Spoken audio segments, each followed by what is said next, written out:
I'm going to improvise like a writer on some assumptions. And though I feel a little uneasy in doing this, in saying this, nevertheless, what a writer is obliged at some point to realize is that he's involved in a language which he has to change. For example, for a black writer, especially in this country, to be born into the English language is to realize that the assumptions of the language, the assumptions on which the language operates, are his enemy. When Othello kills Desdemona, for example, he says, "I threw away a pearl richer than all my tribe." I was very young when I read that, and I wondered about that. Richer than my tribe?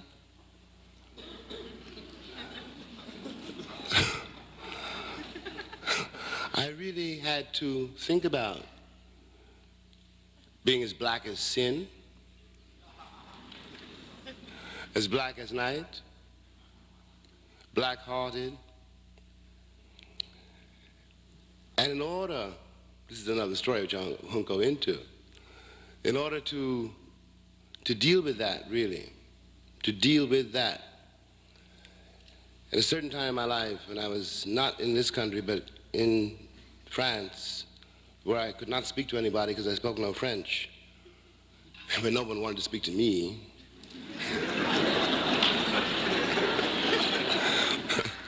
I dropped into a silence in which I heard, for the first time, really heard and began to be able to try to deal with the beat of the language of the people who had produced me. I might have been able to do that here, but in the event I was not able to do it here. I did it far away. And when I was able to hear that music, because when I was young, there were no black writers as models, and white writers could not be models either. I did not agree at all with the moral predicament of Huckleberry Finn concerning Nigger Jim.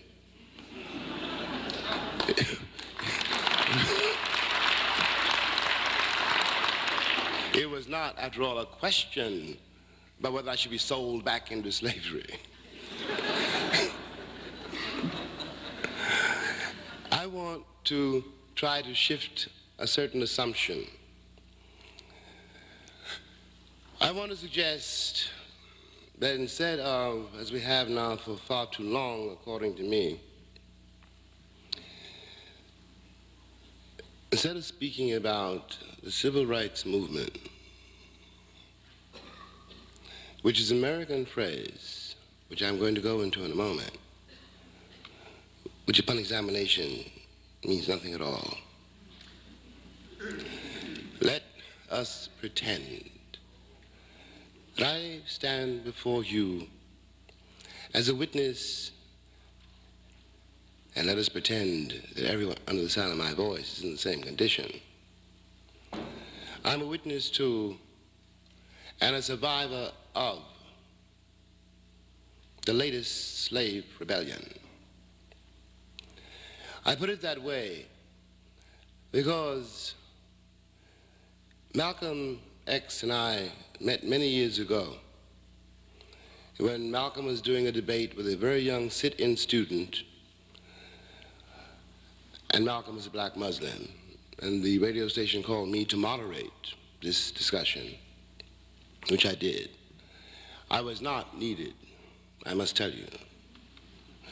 Malcolm was one of the most beautiful and one of the most gentle men I met in all my life.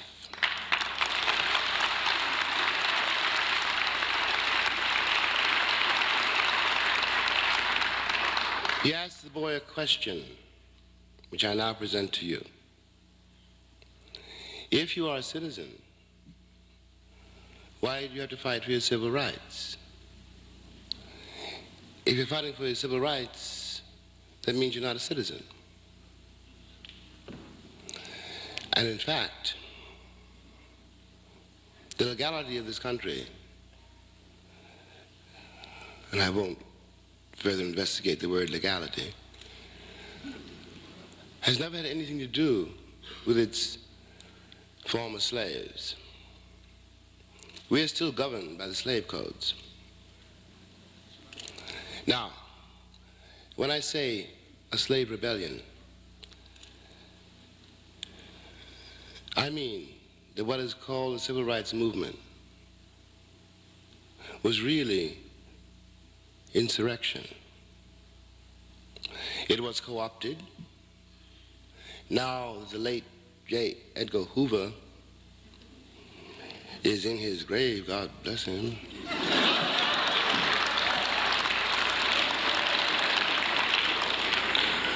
A lot of what I knew and many other people knew during those years, and only a fraction of what we knew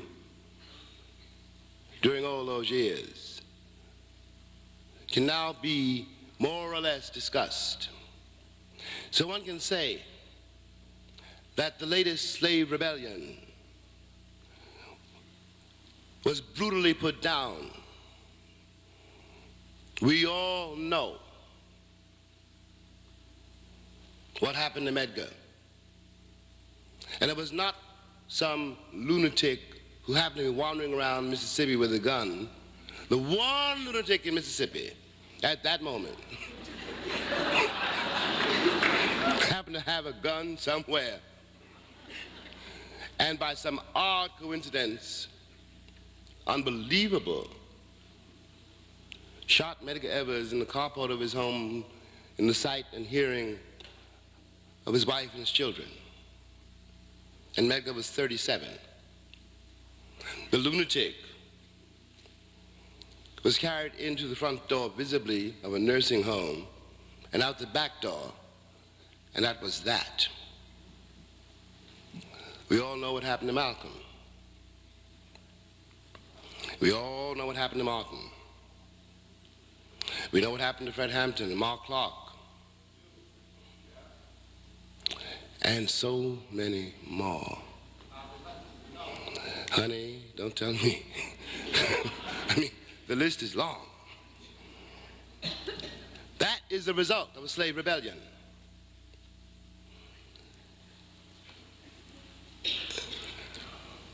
Now, I'm saying that since we are the survivors of it, since we have our children to raise, to save, I'm saying that to say a very brutal thing must be said. Must be said. The intentions of this melancholy country as concerns black people, and anyone who doubts me can ask any Indian, have always been genocidal.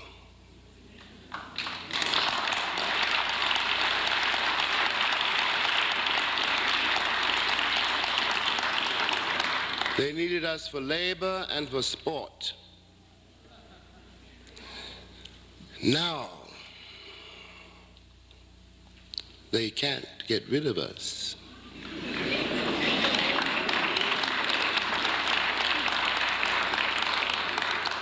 We cannot be exiled, and we cannot be accommodated. Now something's got to give. The machinery of this country operates day in and day out, hour by hour, until this hour, to keep the nigger in his place.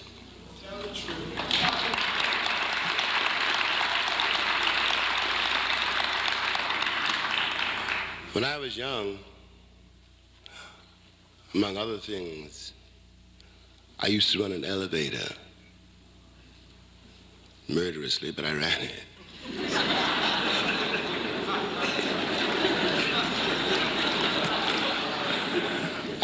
needed to run the elevator no more.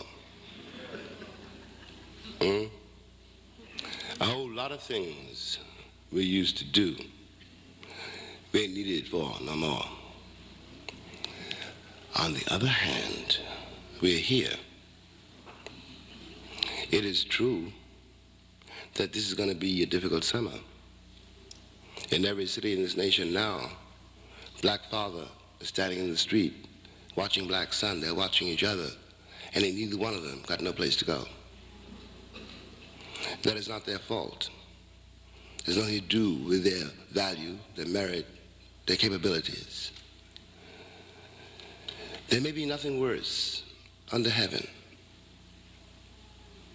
There may be no greater crime than to attack a man's integrity, to attempt to destroy that man. For I know, in spite of the American Constitution, in spite of all the born-again Christians,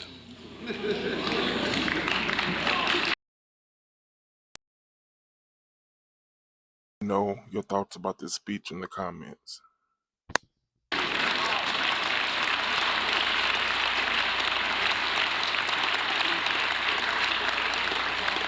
I know that my father was not a mule and not a thing, and that my sister was not born to be the plaything of idle white sheriffs. What am I saying? I'm saying we find ourselves between a rock, if you like, and a hard place. I am saying something else. I am saying that our presence in this country terrifies every white man walking. I'm going to go back and clarify that a minute. I want to suggest, and it's a very important suggestion, first of all, this is not now, never has been, and now never will be a white country.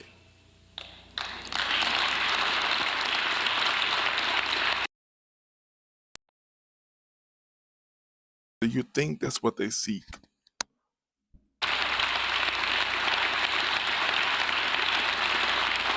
There is not a white person in this country, from our president to all his friends, who can prove he's white.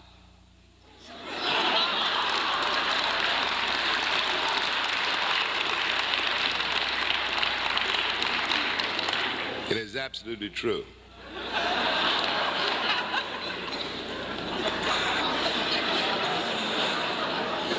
The people who settled this country came from many places, and where they were before they came here was France, England. In France they were French. In England they were English. In Italy they were Italian.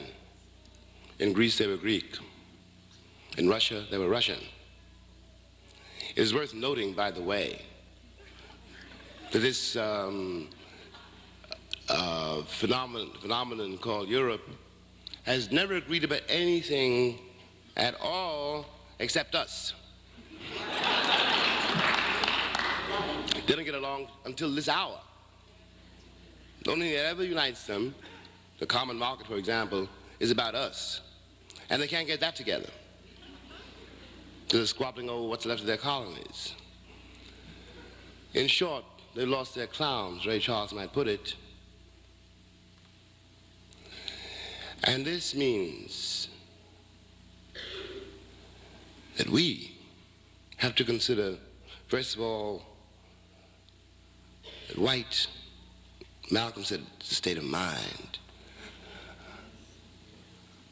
Because I don't want to be misunderstood as saying, I'm not talking about white people. Insofar as you think you're white, you're irrelevant.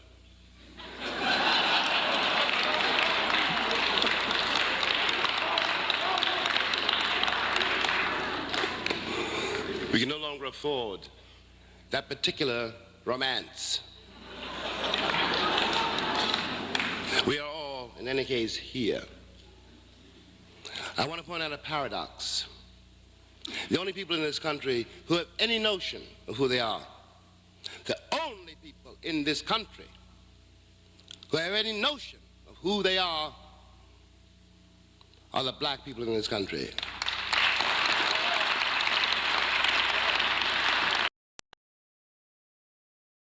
Who you are in the comments. And I will tell you why. When the Italian got here, or the Greek, or whoever, there was a moment in his life when he had to start to speak English, when he became a guy named Joe. And that meant he couldn't speak to his father because his father couldn't speak English. That meant a rupture, a profound rupture. So the son did become a guy named Joe and never found out anything else about himself. We come out of a history, black people in this country come out of a history which was never written down. The connection between father and son, between mother and daughter, until this hour, and in spite of the danger in which we stand, and all that I know is happening all around us every day, we forged ourselves out of this fire. Tell them. And if we could do that, and we have done that, we can deal with what now lies before us. I know I ain't got no jobs to give nobody. I know that. I know I ain't got no money. I can't co-opt you.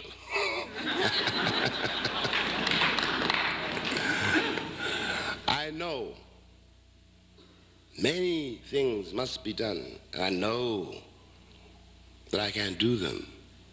But I also know that I haven't got to do them alone. We have never been alone. That's the mystery. Every white person in this country, I do not care what he says or she says, knows one thing. They may not know, as they put it, what I want, but they know they would not like to be black here.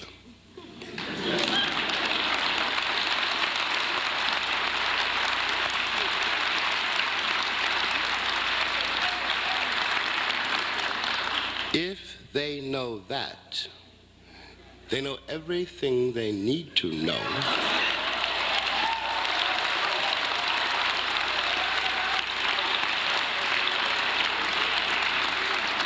and whatever else they say is a lie. Bear it in mind, children, I mean that.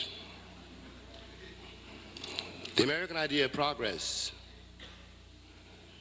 when the Americans talk about progress, they mean how fast I become white. And it's a trick bag, because they know perfectly well I can never become white. I've drunk my share of dry martinis.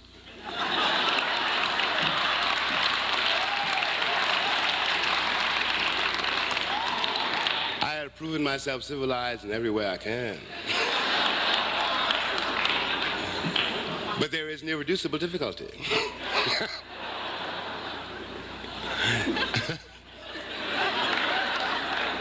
Something doesn't work.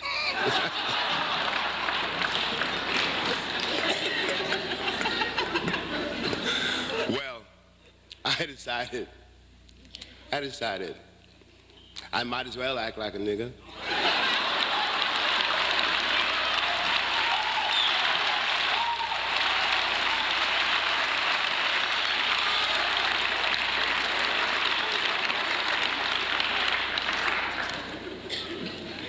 Now,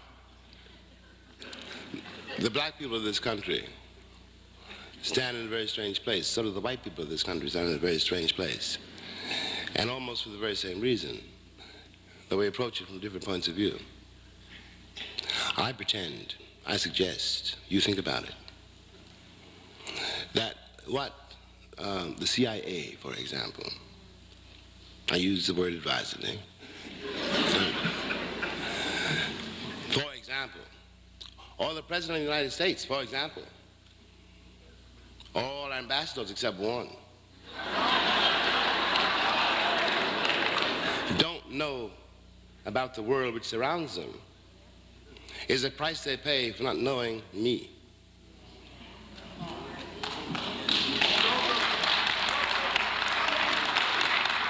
If you couldn't deal with my father, how are you going to deal with the people in the streets of Tehran?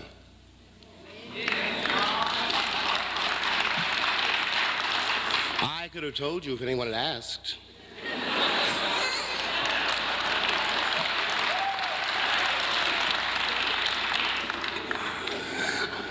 And the fall of the Shah did not in the least astonish me, nor did it make me sad. But this means that the black people of this nation represent for the Western powers. And for the Western powers, for the moment, bearing in mind what we must do to save our children, for the moment, let us substitute the word conspiracy. There is a reason. There is a reason that no one wants our children until this day educated.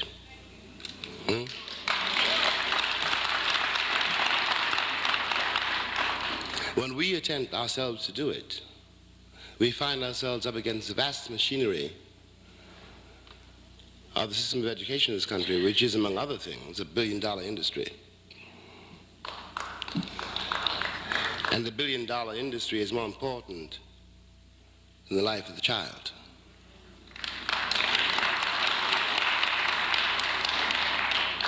Now, I want to suggest, and I want everyone to think about it.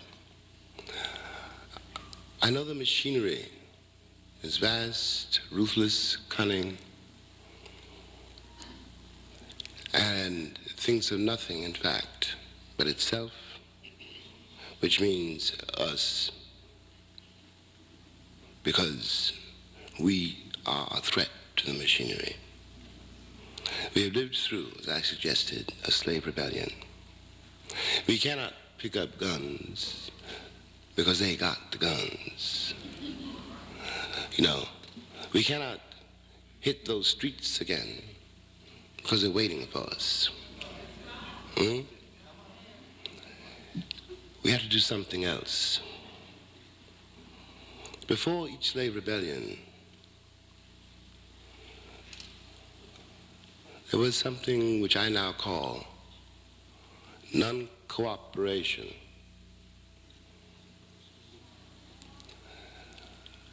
How to execute this in detail is something each one of us have to figure out.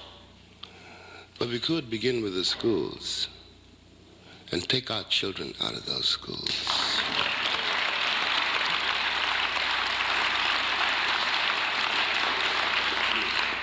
Take them off those buses. Everybody knows who thinks about it that you can't change a school without changing the neighborhood, and you can't change the neighborhood without changing the city. Ain't nobody prepared to change the city because they want the city to be white.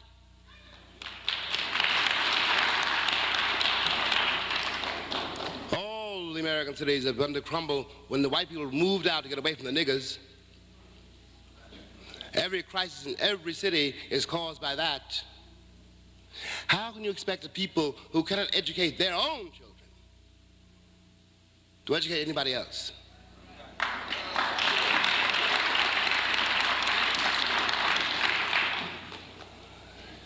This will be, well, contested. Nevertheless, one's got to start somewhere. And I'll use that as an example. There are other things I have in mind, but I'm not really a tactician. I'm a disturber of the peace. I want you to think about it. Because I know what can happen if you do think about it. One more thing. It is useful to bear in mind that this country, and indeed the West, has been living on a war economy since 1939. It is useful to bear in mind that we would be at war now if we could afford to be. Ain't no place left to go to war. All the colonies, though they still belong to Europe, are no longer where they were.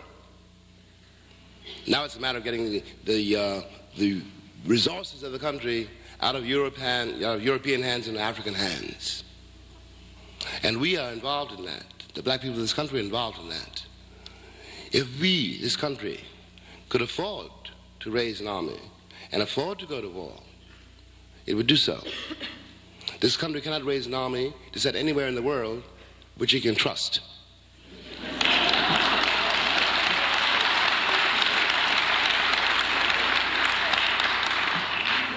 So, we hold the trump.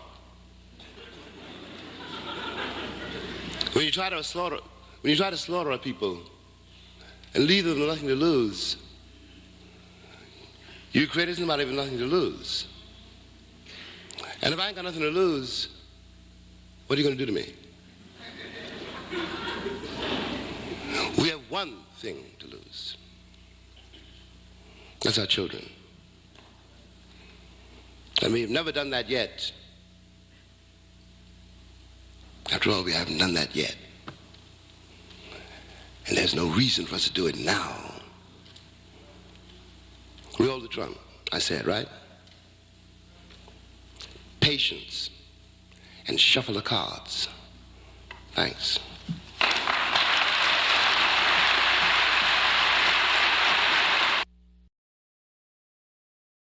To be honest with you, this speech was completely deep.